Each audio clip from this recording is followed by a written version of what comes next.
Hello and welcome to the European Resilience Initiative Center video podcast.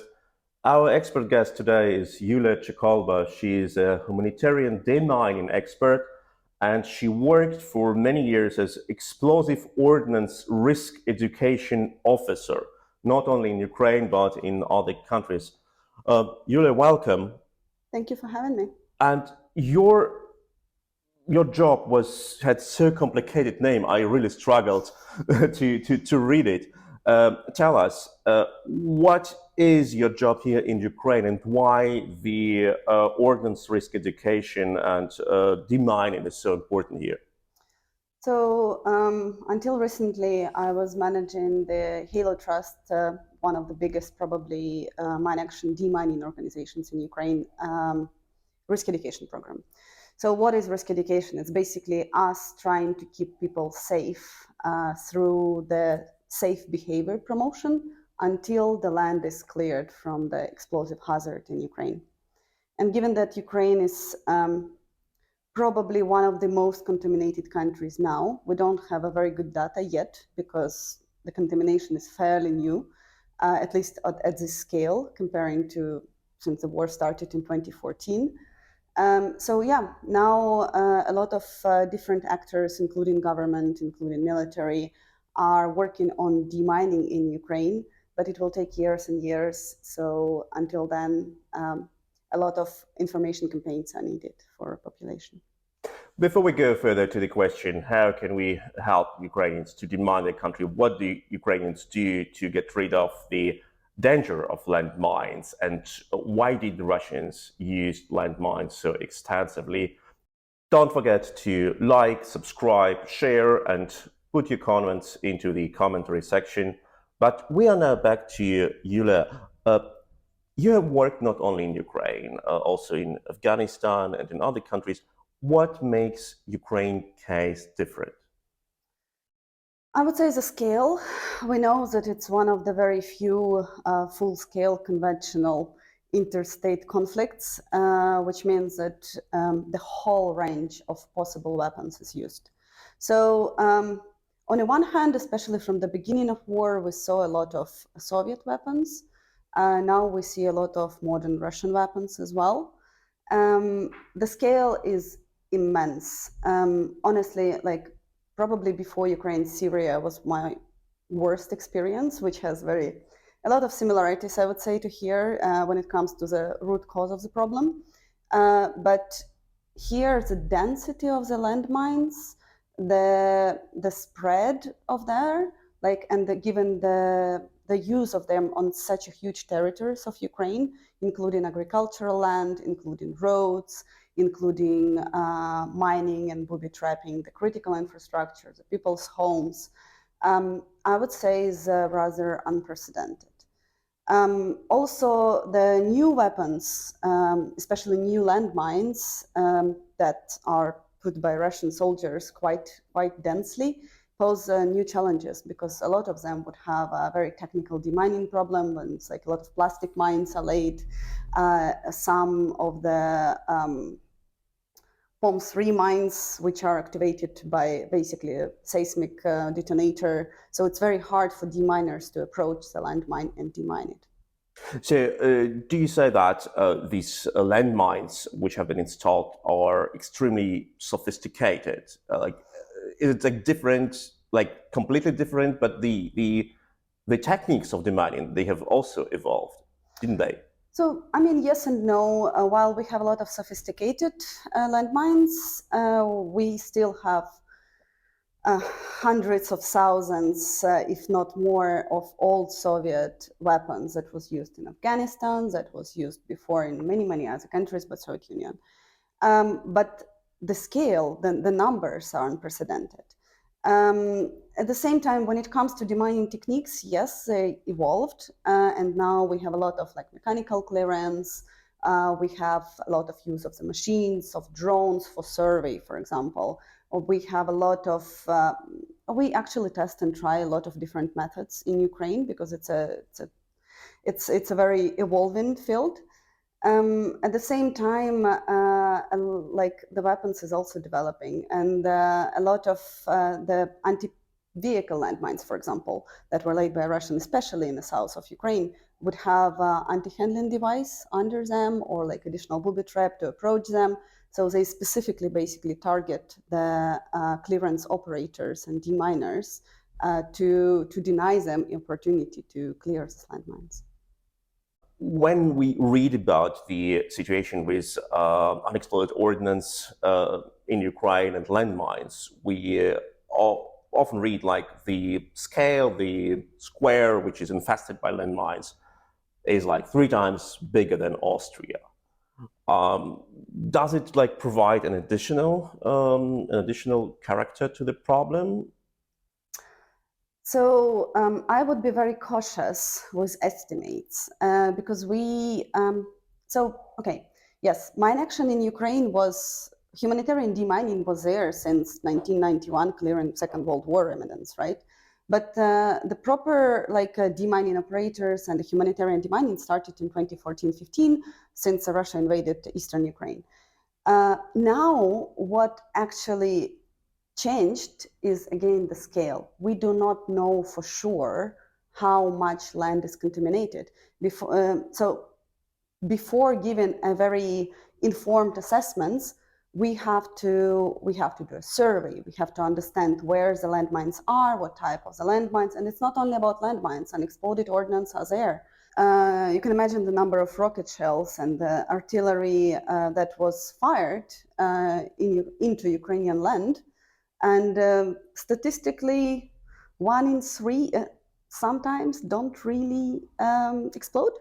So it's an immense number of unexploded ordnance as well. At the same time, we do now go like full scale into what we call in demining non-technical survey, when we assess the territory, when we understand what type of hazard is there, when we understand where exactly, which are the borders of the polygons, which would be the minefield that we would clear. But we are still in the very beginning. So it's a long work, and I have a full faith that in Ukraine it's going to last, the problem is going to be handled faster and better than in many other countries. Because, for example, in Afghanistan, I was there in 2018, and we were still clearing Soviet landmines. So from 1985, right? And the problem was still there. So I have a full faith that after the victory in Ukraine, it's going to be faster because of the money is here, because technology is here, and because the structures of the government is here. That's what different from many other countries. But the scale is now confidently, we can't say what is the scale of contamination. And this is one of the problems, because we have to prioritize resources. We have to put them in the right place. But at the same time, we are just only in the very beginning of the clearance. And we often hear that after the Ukrainian army liberates a city, people may not enter their houses because there are booby traps. So here I would be I would distinguish between humanitarian demining and operational demining. So when the city is liberated, Ukrainian government has a special kind of unit to enter the city, not military unit, but basically the government is back, right? The part of this unit is for sure the State Emergency Service, pyrotechnics, deminers, and on an absolutely unprecedented scale, like risking their lives, a lot of questions to their safety procedures, but at the same time, there's no other option. So they go and check and verify and clean what they can. At the same time, and of course, they would prioritize people's homes, roads, right? Critical infrastructure, electrical pipelines, gas pipelines, something which would help or enable life back in that areas. At the same time, the scale is so big that agricultural lands, for example, are not the first priority. I'm not even mentioning the forests, for example. Forests are heavily booby-trapped by what we call in Ukraine like rastashka, which is basically the grenade on a tripwire, which is a very widespread hazard in Ukraine. So the forests, the booby traps are there. In houses, the booby traps are there. Government normally asks people to wait until demining is happening.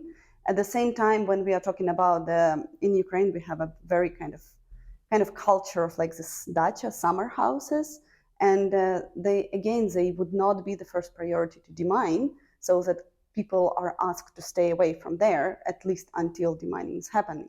Because honestly, the scale is so big, and I have a lot of experience internationally, but I can praise Ukrainian government and especially State Emergency Service for what they are doing, because they're doing the absolutely unimaginable amount of work. But at the same time, it's just like almost a drop in the ocean, because the Russians are mining faster than we are demining. So that's our problem. The Russians are mining faster than we are demining. Before we go further to how can this problem be addressed and solved, don't forget to share, to like, to subscribe this video, and don't forget to ask your questions into the commentary section. And now we are back to Yuliia. Please, you told me now that there are problems with booby traps, like wire trapped hand grenades and other things. Summer houses of people being booby trapped. Is not it against international law to target civilians with landmines? Look, I don't think we can talk about Russian invasion of Ukraine as being in any way on any framework of international law.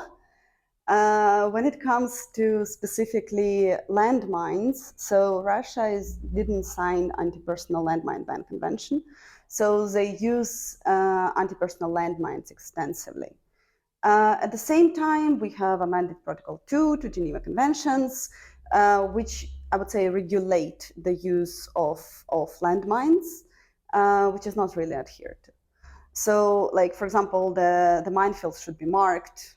They are very seldomly marked. There are a lot of problems with that.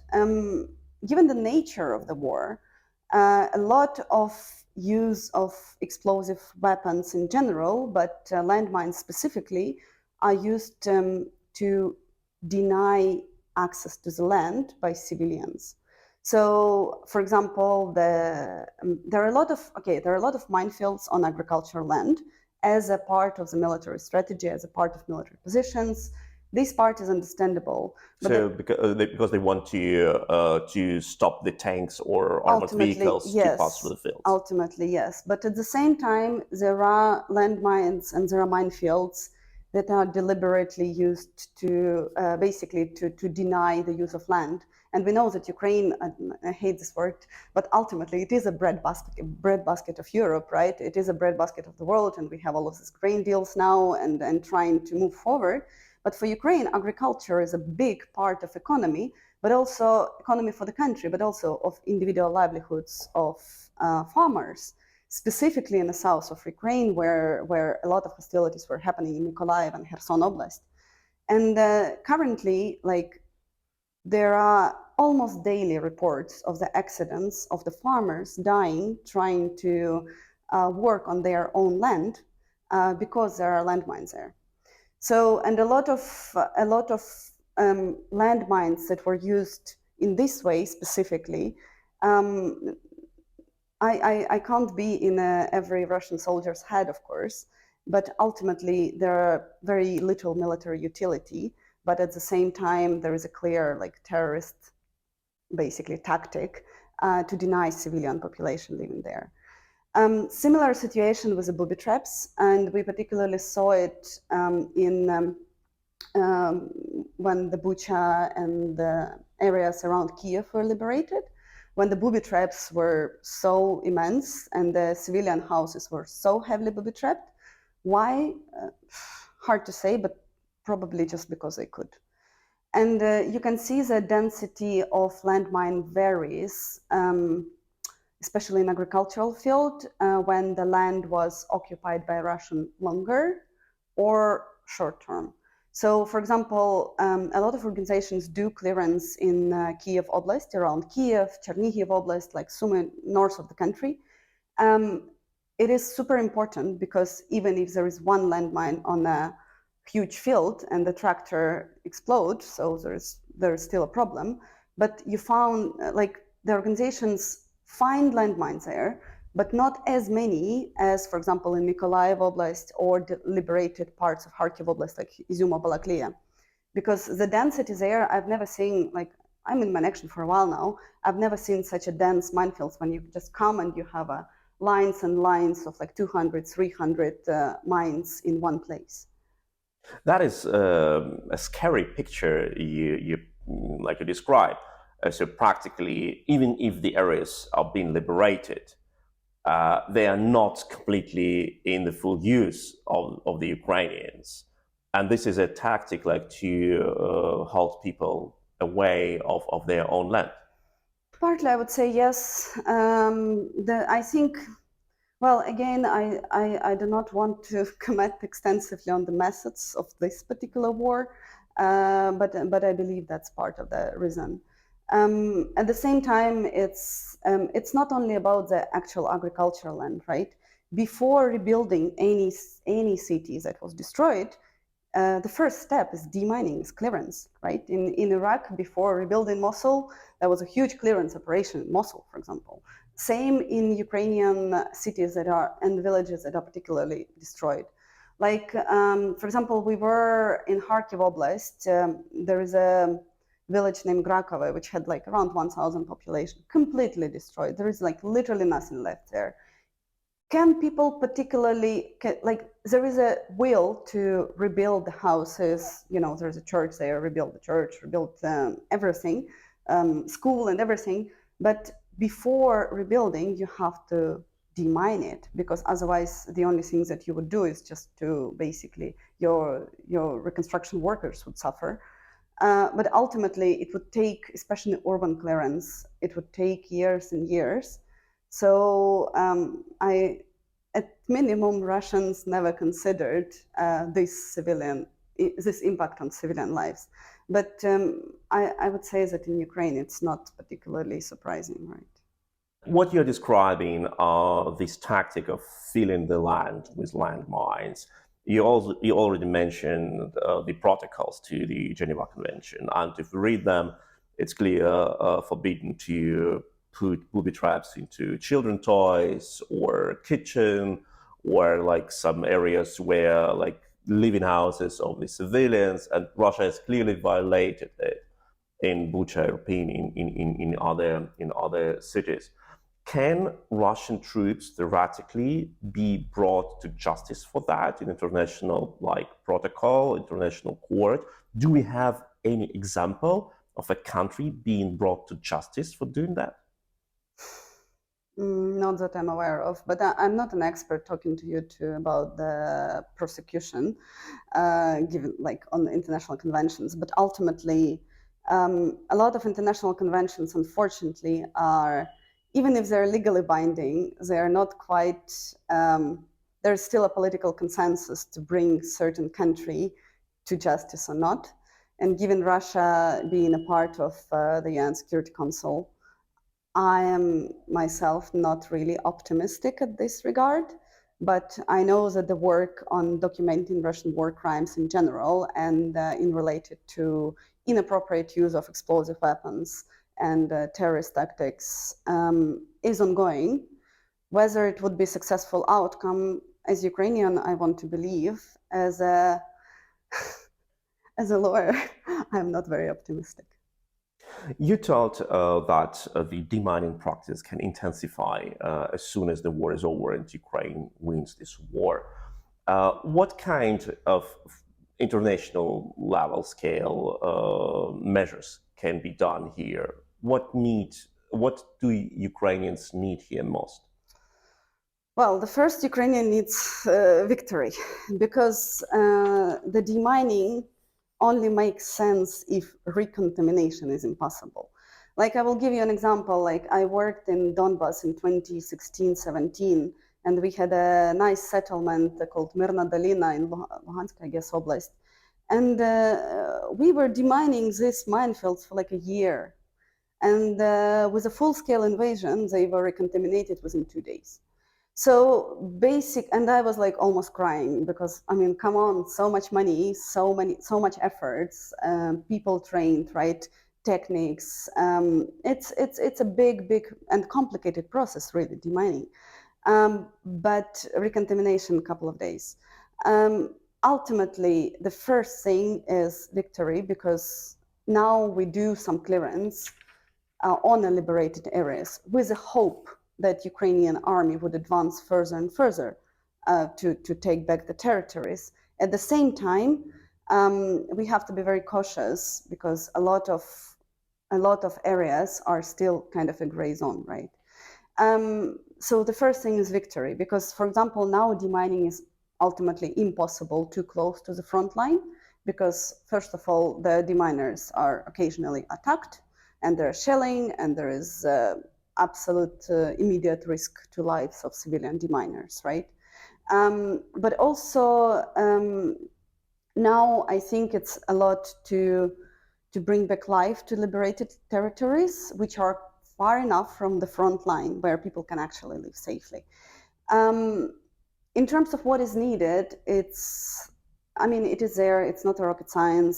Money, resources, and the big part of it is, we all know how humanitarian and reconstruction funding works. It scales up right now in Ukraine. It's like a lot of money in Ukraine, a lot of humanitarian assistance, including demining assistance. What we need is steady funding over the years. Like, if Afghanistan is still one of the most landmine contaminated countries in the world after Soviet invasion and withdrawal, right? Ukraine will deal with this problem for a while. And we have to be very aware about the sustainability of this funding. In terms of expertise, I think we are in a very good position. So in terms of operational clearance, I bet after victory and demining, we would probably export our experts all over the world, because and it sounds horrible, but the training ground in Ukraine is unprecedented, because you have everything you can imagine in mine action. When it comes to international expertise, it's important the provision of the standards, but Ukrainian government works on it. So they adopted national mine action standards. They are now working on a new kind of edition of them, because there is always can be improved. What we have to work internally a lot on safety of deminers, because we lost too many qualified deminers in the military, but also in civil defense, which is state emergency service in Ukraine, which is a huge loss, because a qualified pyrotechnics it's not the person who can be trained within, 1 week training or something. So safety procedures, yes, but also good thing that we are now using a lot of and piloting and trying a lot of mechanical assets with a ground preparation, with a clearance, with the drones. The important thing is to understand that none of this asset is a magic bullet. So basically, there's a process, you go through the assessment of the field, and then after assessment, when you know for sure the type of threat, when you know for sure the type of terrain, when you know for sure, pretty much all the possible information about the certain specific area, then you would use the certain tools. So these mechanical assets are like toolbox. And in some cases, you would use mechanical specific machine. In some cases, you would use manual clearance still, because it's just more efficient in some ways. In some cases, some organizations would use dogs and other stuff. So it's a lot for us to develop. It's a whole sector. A lot of commercial companies are coming. My personal attitude that I think it's good to have a lot of different actors at the same time. Humanitarian mine action is a safety critical activity. So if the certain commercial operator miss the landmines and one landmine, it can be, like 100 landmines and they miss one and someone die, that's zero confidence in the land. And sometimes it's even worse than not demining at all. You can imagine the people come back home, they were told that the area is cleared, and then their child is dead after an accident. They, first of all, trauma, yes, but also it kind of undermines people's confidence in the process and in demining and in their own ability to live safely after the war. To live safely after the war, how this can be achieved. We're talking now with Yuliia Chykolba, a humanitarian demining expert who spent years of her life working in most landmines infected areas in the world. Yuliia, you have experience like working in a quite different environment, like in Syria, in Afghanistan. Now you work in Ukraine since over a year. Um, do you see any difference of how this threat is being perceived, or different type of threats, or different approach to the threats? Well, in terms of threats, Ukraine is unfortunately extremely abundant and diverse. You can find everything, like anti-personnel landmines, blast, fragmentation, different types of booby-traps, different types of anti-vehicle or anti-tank landmines. You have absolutely immense number of different types of unexploded ordnance, mainly Soviet, but still, like whatever you can think about in terms of Soviet weapons, you can find it here. In addition to that, you have quite extensive use of cluster munitions, particularly in Kharkiv Oblast. And this is something fairly new for me. I saw use of cluster bombs in Syria, but here again, it's much more intense, at least what I see now. You can imagine, like, whatever you can think about, you will find it here. The only difference is probably, which is on our side, that there are not that many IEDs, which is improvised explosive device. There are diverted conventional weapons that are used in inappropriate manner, for example, like booby-traps, rastashka that I told you was a hand grenade and tripwire. But it's not that extensive use of handmade explosive, like, for example, in Iraq by ISIS, right? Mainly for a very obvious reason, because both parties fighting has access to proper conventional weapons, and Russia has probably never-ending stores of different types of conventional weapons. There's just no need to do handmade explosive. But other than that, you would find literally everything. If you are a family which comes back to Kharkiv or Sumy Oblast or to Kherson Oblast, and you have kids, what should one tell the kids? Like, how does it work? Like, to make them aware of what are the areas where they don't go anytime? It's funny that everyone is talking about kids, but the data shows us that the typical victim of explosive hazard in Ukraine is adult men. So it's not only about kids, it's about adults as well. And the big part of kids' behavior is mirroring their parents' behavior. So that's all about role model rather than what you tell them.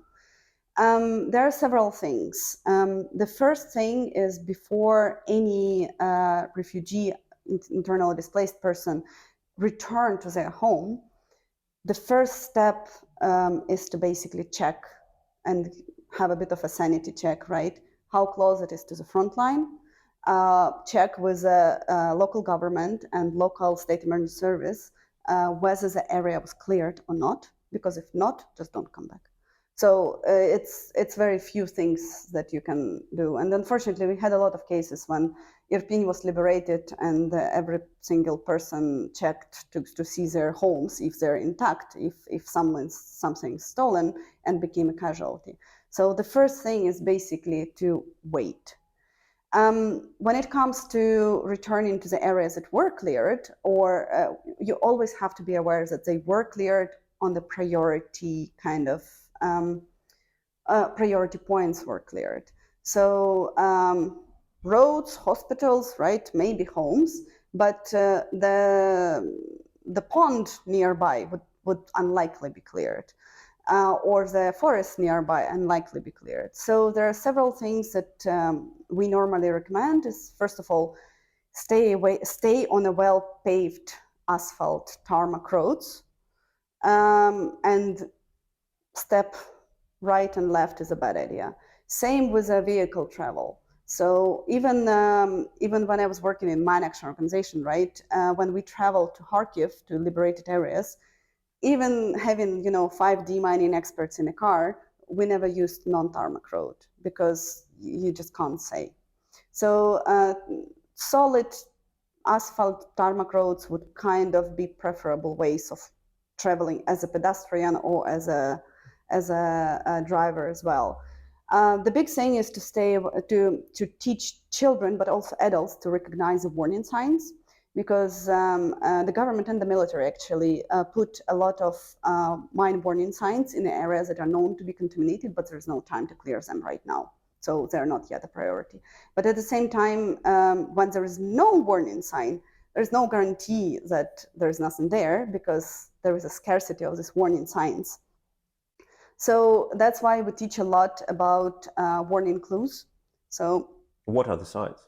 The mine warning sign is like white and red, basically sign, stamp with a skull and a sign like обережно mine, like danger mines on them. But that's official one. And there are not enough of them, clearly not enough of them. So you have to pay attention on warning clues. And the warning clues would be starting from, sticks with a red paint, any kind of stones with a red paint, but also just destroyed building, destroyed vehicle. We have this, which is tricky. We have a big, you probably saw this tractor dragging the tank, which is kind of a meme now in Ukraine.